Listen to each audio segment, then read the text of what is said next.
Hello, വിദ്യാർത്ഥികൾക്ക് സ്വാഗതം. ഈ വിഷയത്തിൽ നമ്മൾ ഗ്യാസ് മെറ്റൽ ആർക്ക് വെൽഡിംഗ് ഉപയോഗിച്ച് ഹൊറിസോണ്ടൽ പൊസിഷനിൽ 3 mm കട്ടിയുള്ള മൈൽഡ് സ്റ്റീൽ ഷീറ്റിൽ കോർണർ ജോയിന്റ് എങ്ങനെ നിർമ്മിക്കുന്നതിനെ കുറിച്ച് പഠിക്കും. ലക്ഷ്യങ്ങൾ. ഈ എക്സസൈസിന്റെ അവസാനം നിങ്ങൾക്ക് ഇനി പറയുന്നതിന് കഴിയും: ഡ്രോയിങ് പ്രകാരം ഷീറ്റുകൾ തയ്യാറാക്കാൻ, ഹൊറിസോണ്ടൽ പൊസിഷനിൽ കോർണർ ജോയിന്റ് സെറ്റ് ചെയ്യാൻ, ഷീറ്റുകൾ ടാക്ക് വെൽഡ് ചെയ്ത് സെറ്റ് ചെയ്യാൻ, റൂട്ട് റൺ ഡെപ്പോസിറ്റ് ചെയ്യാൻ, വെൽഡിൽ സർഫസ് ഡിഫൻസുകൾ പരിശോധിക്കാൻ. GMAWന് ആവശ്യമായ ഉപകരണങ്ങൾ എന്തെല്ലാമാണെന്ന് നോക്കാം. Steel rule, ball pin hammer, half round file, try square, tongs, chipping hammer, steel wire brush, വ്യക്തിഗത സുരക്ഷാ ഉപകരണങ്ങൾ, key and spanner, helmet type screen, angle grinder, gas regulator with flow meter, CO2 gas heater, shielding gas ഹോസുകൾ, welding power source, സ്ഥിരമായ സ്പീഡും വോൾട്ടേജും ഉറപ്പാക്കാൻ wire feeders, supply of electrode wire, welding gun, shielding gas cylinder. ഇപ്പോൾ നമുക്ക് GMAW ഉപയോഗിച്ച് horizontal പൊസിഷനിൽ mild steel ഷീറ്റിന് 3 mm കനമുള്ള പ്ലേറ്റിൽ കോർണർ ജോയിന്റിന്റെ പ്രീ വെൽഡിംഗ് പ്രിപ്പറേഷനുകളെ കുറിച്ച് നോക്കാം. നമുക്ക് കോർണർ ജോയിന്റ് സ്റ്റെപ്സിന്റെ പ്രീ വെൽഡിംഗ് പ്രിപ്പറേഷൻസ് നോക്കാം. ഡ്രോയിങ് പ്രകാരം MS ഷീറ്റ് മുറിച്ചെടുക്കുക. ഷീറ്റിന്റെ അരികുകൾ സ്ക്വയർ ആക്കി ഫയൽ ചെയ്യുക. കാർബൺ സ്റ്റീൽ വയർ ബ്രഷും ഫയലിംഗും ഉപയോഗിച്ച് ഷീറ്റിന്റെ ഉപരിതലം വൃത്തിയാക്കുക. സ്പെസിഫിക്കേഷൻ പ്രകാരം കോർണർ ജോയിന്റ് സെറ്റ് ചെയ്യുക. സംരക്ഷിത വസ്ത്രങ്ങൾ ധരിക്കുക.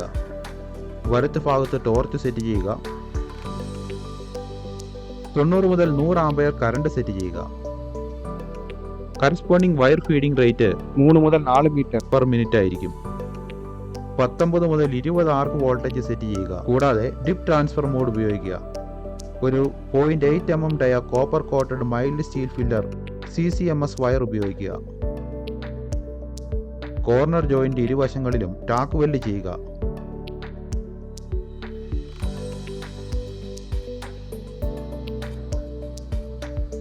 നമുക്കിപ്പോൾ GMAW ഉപയോഗിച്ച് ഹൊറിസോണ്ടൽ പൊസിഷനിൽ 3 mm കനമുള്ള MS ഷീറ്റിൽ കോർണർ ജോയിന്റിന്റെ വെൽഡിംഗ് പ്രോസസ്സിനെ കുറിച്ച് നോക്കാം. വെൽഡിംഗ് ടേബിളിൽ ഒരു ഹൊറിസോണ്ടൽ പൊസിഷനിൽ ടാക്ക് വെൽഡ് ജോബ് നിലനിർത്തുക. സഞ്ചാര ദിശയിൽ 5 മുതൽ 15 ഡിഗ്രി വരെ കോണിൽ ജോയിന്റിന് ലംബമായി ഗൺ പിടിക്കണം. ഡിപ്പ് ട്രാൻസ്ഫർ മോഡ് ഉപയോഗിച്ച് റൂട്ട് റൺ ഡെപ്പോസിറ്റ് ചെയ്യുക. സ്ട്രിംഗർ ബീഡ് വെൽഡിംഗ് ടെക്നിക്ക് ഉപയോഗിക്കുക. ആവശ്യമെങ്കിൽ സെക്കൻഡ് റൺ ഡെപ്പോസിറ്റ് ചെയ്യുക. കോർണർ ജോയിന്റിന്റെ ഇരു ഷീറ്റുകളുടെയും അരികിലൂടെ ടോർച്ച് മൂവ്മെന്റ് നിയന്ത്രിക്കണം. അത് അറ്റം മുരുകാതിരിക്കാൻ സഹായിക്കും. വെൽഡിന്റെ ബോട്ടം ടോയിൽ എത്തുമ്പോൾ ടോർച്ച് താൽക്കാലികമായി നിർത്തണം. അതുവഴി ടോയിൽ അണ്ടർകട്ട് ഉണ്ടായിട്ടുണ്ടെങ്കിൽ ശരിയായ ഫില്ലർ മെറ്റൽ കൊണ്ട് നിറയും. ബീഡിന് ആവശ്യമായ റീഎൻഫോഴ്സ്മെന്റ്, ഉയരം, അപ്പിയറൻസ് എന്നിവ ലഭിക്കാൻ ടോർച്ചിനൊരു യൂണിഫോം സഞ്ചാരവേഗം നിലനിർത്തണം. ടോർച്ച് നോസിൽ വെൽഡ് സ്പാറ്റർ കൊണ്ട് അടഞ്ഞു പോകാതിരിക്കാൻ ആന്റി സ്പാറ്റർ സ്പ്രേ ഉപയോഗിക്കുക. ശ്രദ്ധിക്കുക, ഇങ്ങനെ ചെയ്തില്ലെങ്കിൽ വയർ ഫീഡ് ഇറഗുലർ ആകാം. ഇതൊരു അൺഎക്സ്റ്റാബ്ലിഷ്ഡ് ആർക്ക് ഉണ്ടാക്കുന്നതിന് കാരണമായേക്കും. കാർബൺ ഡയോക്സൈഡ് ഫ്ലോ ഒരേപോലെ അല്ലെങ്കിൽ വെൽഡിന്റെ മലിനീകരണത്തിനും പൊറോസിറ്റിക്കും കാരണമാകും. ഒരു സ്റ്റീൽ വയർ ബ്രഷ് ഉപയോഗിച്ച് ബീഡ് വൃത്തിയാക്കുക. എന്തെങ്കിലും സർഫസ് ഡിഫക്ട്സുകൾ അറിയാൻ വെൽഡ് ജോയിന്റ് പരിശോധിക്കുക. ഇപ്പോൾ നമുക്ക് GMAW പ്രോസസ്സിലൂടെ ഹൊറിസോണ്ടൽ പൊസിഷനിൽ 3 mm കനമുള്ള MS ഷീറ്റിൽ കോർണർ ജോയിന്റിന്റെ കോഷനെ കുറിച്ചും ഇൻസ്പെക്ഷനെ കുറിച്ചും ചർച്ച ചെയ്യാം. വെൽഡ് സൈസ് ഒരുപോലെയാണെന്നും ശരിയായ ബലപ്പെടുത്തലുണ്ടെന്നും ഉറപ്പാക്കണം. വെൽഡ് ഏരിയ വൃത്തിയാക്കുക. വെൽഡിംഗ് ഡിഫക്ട്സുകൾ പരിശോധിക്കുക. ഇപ്പോൾ നമുക്ക് പോരായ്മകളെ കുറിച്ച് നോക്കാം. സ്പാറ്റേഴ്സ്,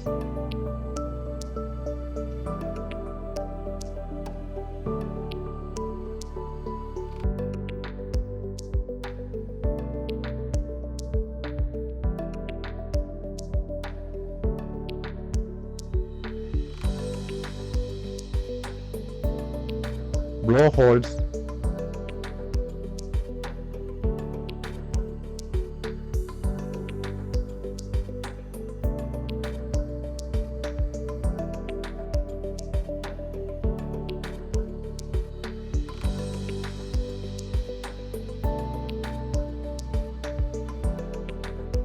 uneven bead formation.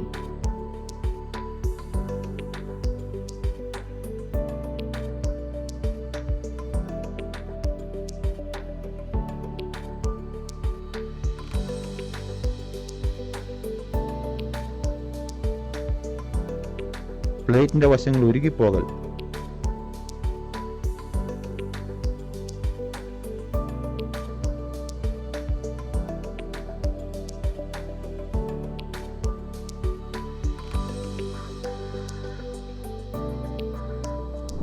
റീക്യാപ്പ്: ഈ വിഷയത്തിൽ നമ്മൾ പഠിച്ചത് ഡ്രോയിങ് പ്രകാരം ഷീറ്റുകൾ തയ്യാറാക്കാൻ, ഷീറ്റുകൾ സെറ്റ് ചെയ്ത് ടാക്ക് വെൽഡ് ചെയ്യാൻ, ഹൊറിസോണ്ടൽ പൊസിഷനിൽ കോർണർ ജോയിന്റ് സെറ്റ് ചെയ്യാൻ, അനുയോജ്യമായ ഫില്ലന്റ് മെറ്റൽ ഉപയോഗിച്ച് ബീഡ് ഡെപ്പോസിറ്റ് ചെയ്യാൻ, വെൽഡിൽ സർഫേസ് ഡിഫെക്ട്സുകൾ പരിശോധിച്ച് വൃത്തിയാക്കാൻ.